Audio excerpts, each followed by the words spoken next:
Okay, now here we go. Welcome to From Guilt to Good Self Care Solutions for Busy Caregivers. If you're a caregiver feeling stretched thin, longing for self care, you are in the right place. I'm Jeanette Yates, your fellow caregiver, and today we're going to explore a breakthrough framework that I've developed to transform your self care and what I'll be teaching in the upcoming Empowered Self Caregiver cohort beginning in January 2024. Let's dive into our journey with the C.A.R.E Framework. Okay, so just a little background first. As I have been struggling, questing, journeying, traveling through my own self care journey, I've been attempting to find that self care that makes me feel good, not guilty. And I have done it all with a bunch of trial and error, training, certifications, and many fitness and personal training sessions, therapy sessions, etc. I've learned what it takes to create a sustainable self-care practice that caregivers like me and you can use even in the midst of the ups and downs of caregiving.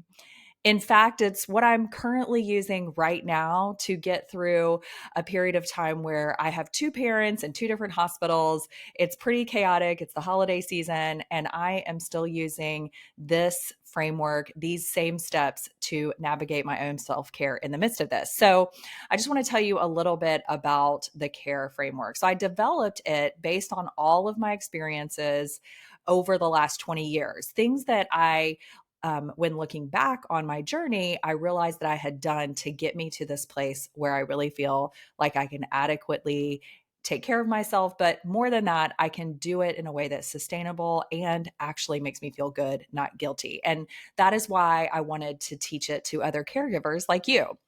This framework empowers caregivers by giving you clarity, encouraging self advocacy, cultivating resilience within you, and instilling enjoyment in the self care process. Doesn't that sound great to actually enjoy your self care?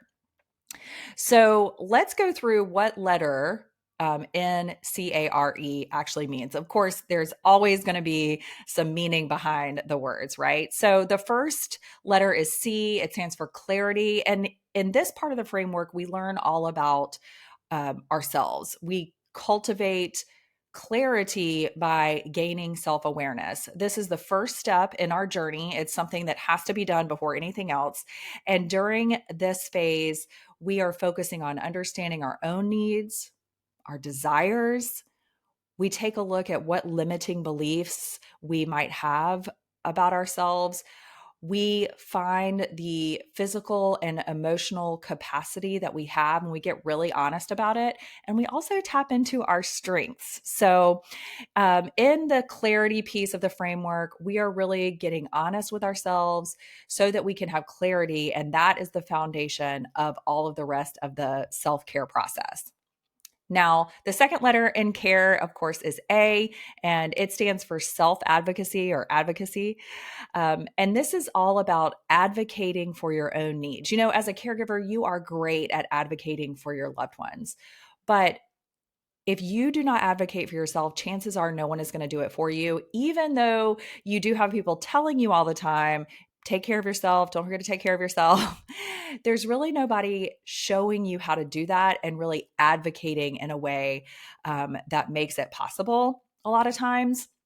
And of course, the ultimate advocacy comes from you knowing what you need and then advocating for the time to give yourself what you need. So, when you recognize what you need, that's part of the first step. Then we start advocating for our own needs and what we want. And when we recognize that it's okay to say no, we start being able to set boundaries. And that makes us start that process of actually building the space in our schedules, but also in our minds and our hearts to begin taking care of ourselves. And of course, we've all heard this. It's probably beat to death in the ground, but it's a good analogy for a reason. You know, when we're not able to advocate for the time and space we need, we are not putting that oxygen mask on for ourselves. And then, of course, we're not getting what we need. And then not only can we not take care of ourselves, but we're not able to take care of other people or even just do the things that we love to do. Like maybe, um, it's not, yes, we want to take care of our loved ones, but also we just, want to have fun times with our friends, or want to have some space to choose how we spend that space. So that's what boundaries are all about. And that's what we do during that self advocacy piece. Okay. And then the third letter is R, and that stands for resilience. And in order to be resilient, to keep bouncing back, blow after blow or trip after trip in that caregiving journey. And when I say trip, I mean like tumbling over something. um, in order to have that ability to bounce back, to get back up again and again, which is what we have to do as caregivers, as humans, we must have self compassion. And that's the key piece of resilience. So, when we move on to building resilience, we are developing forgiveness and kindness towards ourselves, especially when setting and working toward our self care goals. So, yes, in the empowered self caregiver cohort, we will be setting goals for self care. Sometimes that's nutrition related, sometimes that's fitness related, sometimes that's organization related, like, house cleaning. I don't know. Lots of different goals that we might have, maybe spending more time with friends and family. But we strive for consistency, not perfection. And we always, always, always practice goals with grace. So life doesn't always pan out the way we want, we intend. And especially in the caregiving journey, I can't tell you. The only thing that's predictable is that it's going to be unpredictable, but we can develop resilience in the midst of all that so that we can continue to care for ourselves and move through and get back up again and again. And also, one of the things that I found happens with resilience is we have to be honest about it. We have to be self aware, and we have to be able to set those boundaries. So I hope you can see how all of these kind of build up with each other. And then, of course, the last part of the framework is the best part, I think. Although all of them have meant a lot to me in my own journey, I can tell you that right now. But the last letter in the CARE framework is E, and this is where we learn about enjoyment with self care. So I'm a firm believer that if you're not enjoying your self care, it's probably not self care. The enjoyment phase is all about understanding and embracing ways to look after our own physical, mental, and emotional needs. It's about finding joy and satisfaction in our self care and lives beyond our caregiving roles. Because listen, yes, you are a wonderful caregiver. And maybe even you feel like you've dedicated your life to caregiving. That is awesome.